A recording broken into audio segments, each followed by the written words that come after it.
So I'm really into the history of technology.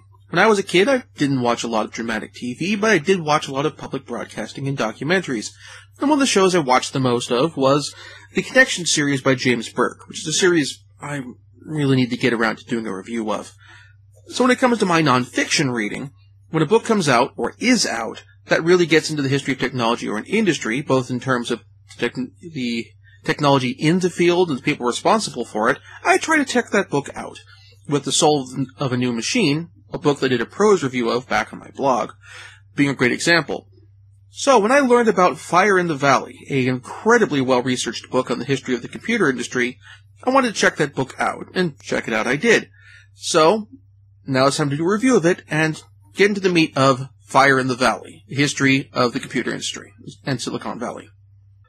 Fire in the Valley is probably the most comprehensive book I've read on the history of the personal computer, going all the way from the Altair to, in the most recent edition, which I admit I haven't had a chance to read yet, the rise of the internet and online businesses like Amazon and eBay, as well as the whole software as a service thing. In particular, this book generally does a really good job of getting into how each company, their profiles, was able to get its start, and if it's a company that's no longer around anymore, where things went wrong. A great example of this is IMSI, one of the earliest microcomputers after the Altair.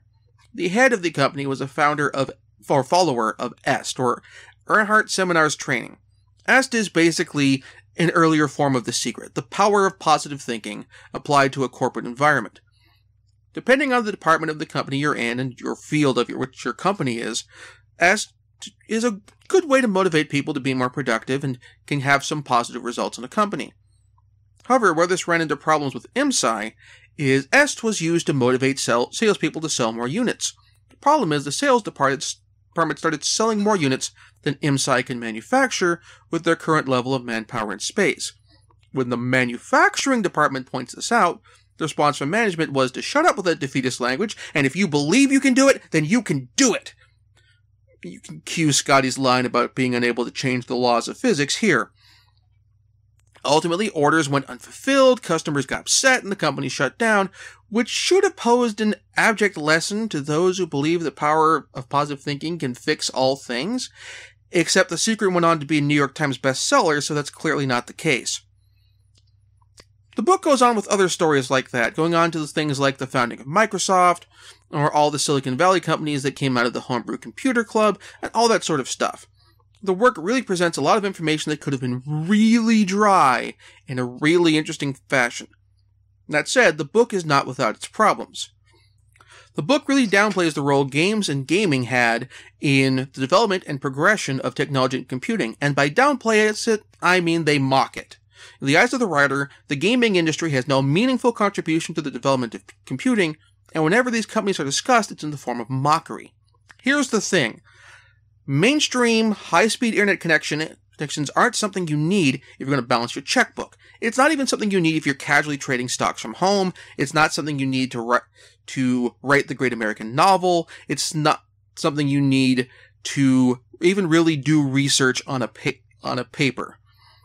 It's something you need if you're going to play fast-paced games over the internet and want to play these things smoothly, or play video over the internet smoothly. And in this case, the game thing came before the streaming video thing. High-end graphics cards aren't something you need to balance your checkbook, keep track of your recipes, or once again write the great American novel. Heck, you can probably get by with barely any graphics at all. Most customers don't need to render three-dimensional spaces or track the movements of lots of small objects through a space, if three-dimensional or two-dimensional. That is, they don't unless they're playing games. NVIDIA and ATI are companies that grew to the size and scope that they are because of gaming, because mainstream consumers, mass-market consumers, needed graphics cards to play games. High-speed internet beyond DSL became more of a thing not because parents wanted their kids to be able to research papers without tying up the phone line. DSL takes care of that. No, it's because people playing games online wanted lower pings and wanted to play more complicated games over the internet, conveying more information back and forth in real time. But once we get that bandwidth infrastructure together, this opens things up for a whole new range of possible business ideas, particularly in the realm of, for example, streaming media. Were it not for gaming pushing high-speed internet into homes, there'd be no YouTube, there'd be no Netflix, no Hulu, and no Twitch.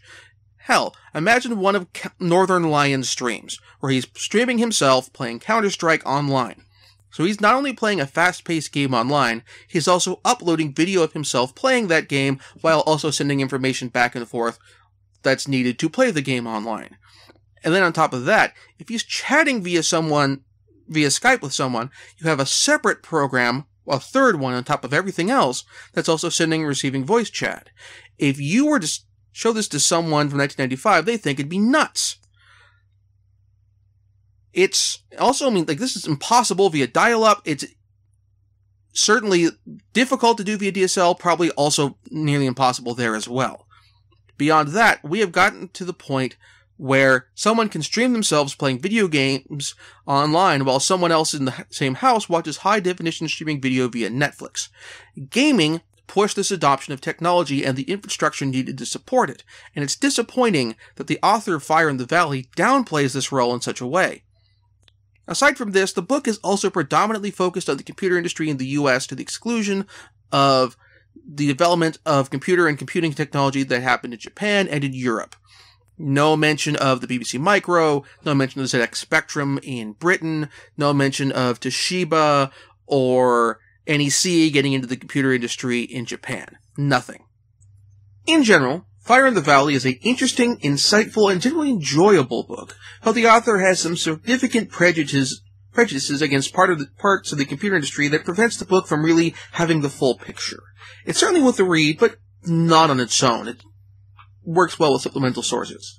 It definitely works well alongside stuff like LGR's Tech Tales, the Gaming Historian's YouTube channel, the Video Game Years series, or even, for that matter, stuff like the PBS documentaries, Triumph of the Nerds and Nerds 2.01.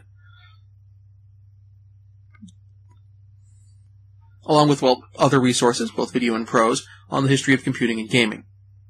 Thank you very much for watching. If you enjoyed the show, please like the video and subscribe to be notified when the next episode comes out. If you'd like to support the show, please feel free to toss a few bucks my way via Patreon or through my tip jar. Any money donated will help support the show. Thank you once again for watching, and I'll see you next time.